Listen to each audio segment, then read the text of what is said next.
অভ্যুত্থান 2024 হাজার হাজার তাজা তাজা প্রাণগুলো রাস্তায় যে ছড়িয়েছিল সেটা সম্পূর্ণ ব্যর্থ হবে, আর ব্যর্থ হতে আমরা যেতে পারি না যতক্ষণ পর্যন্ত দুর্নীতিবাজ এবং যারা নাকি স্বার্থান্বেষী মহল এদেরকে ক্ষমতার মসনদ থেকে সরানো না যাবে ততক্ষণ পর্যন্ত বক্তব্য রাখবো, জীবন দেব, রক্ত দেব, দেশের পরিবর্তন আসবে না।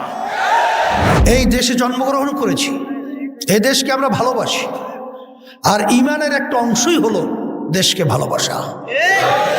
কিন্তু আমরা এই 55 বছর চলছে স্বাধীনতার পরে যে আশা লক্ষ্য উদ্দেশ্য নিয়ে লক্ষ লক্ষ মানুষ জীবন দিয়েছিল, মাতার সন্তানকে হারালো, পঙ্গু হলো, সাম্য, ন্যায় বিচার প্রতিষ্ঠা, সামাজিক এবং মানবাধিকার যেটাকে বলা হয় মানবতা।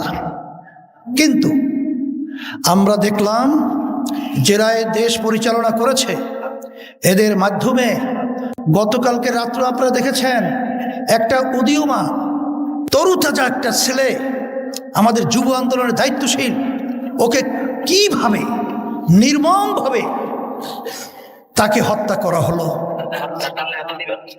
আমরা সেই 24শে গণ অভ্যুত্থানে আমরা দেখেছি যে কিভাবে আমাদের উদীয়মান ভবিষ্যৎ মেধাবী ছেলেগুলোকে, বাংলাদেশের আশরাফুল মাখলুকাত মানুষগুলোকে কিভাবে পাখির মতো গুলি করে রাস্তার ভিতরে ফেলে রাখতে। আমরা সেই শব্দ এখন আমাদের কানে দুলিত হচ্ছে। মা যখন বারবার চিৎকার করে বলছিল, আজকে কয়েকদিন পর্যন্ত আমার সন্তান আমাকে মা বলে ডাক দেয় না। আজকে আমি সম্মানিত আমাদের সুপ্রিম কোর্টের যে সম্মানিত বিচারক রয়েছিলেন প্রাক্তন, তিনি দুর্নীতি মুক্তির জন্য তিনি সংগঠন করেছেন। আমার ভাই তিনি কিন্তু বলেছেন যে তারা বাংলাদেশের বিভিন্ন পরতে পরতে রন্ধ্রে রন্ধ্রে যে দুর্নীতি এবং যে বিভিন্ন ধরনের অনাচার, অবিচার, অত্যাচার চলছে, এইটার জন্য বিভিন্ন সময় আমরা বক্তব্য রেখে থাকি।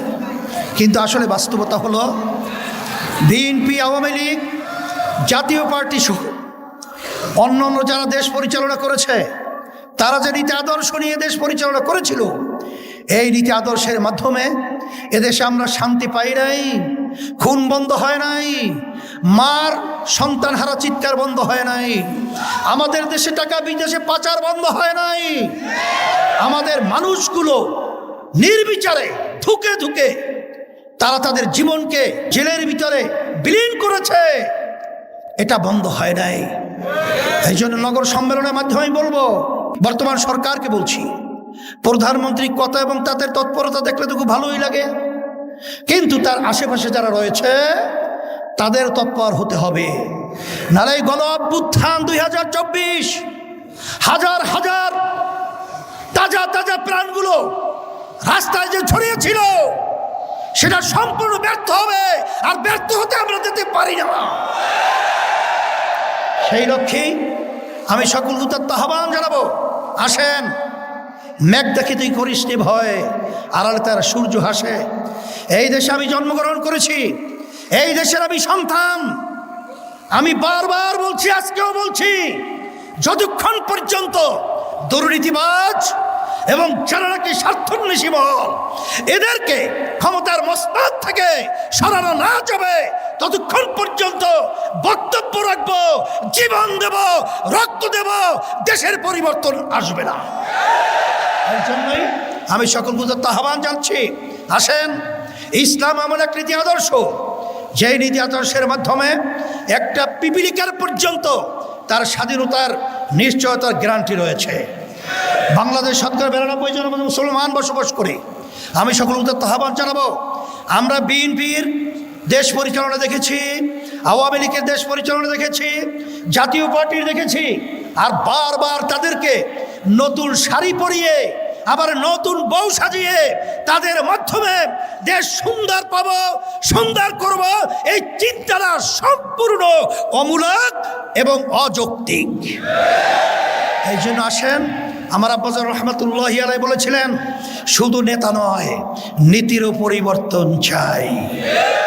পীর সাহেব হুজুর চরমনাই রহমতুল্লাহি আলাইহি।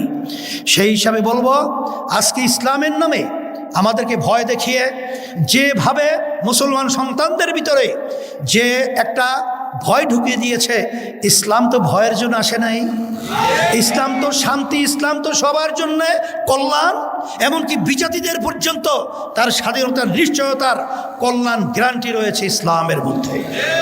আর যারা ইসলামের নাম দিয়ে তারা বিভিন্ন ছল চাতুরি করে ক্ষমতায় গেলে ইসলাম অনুযায়ী দেশ পরিচালনা করবে না।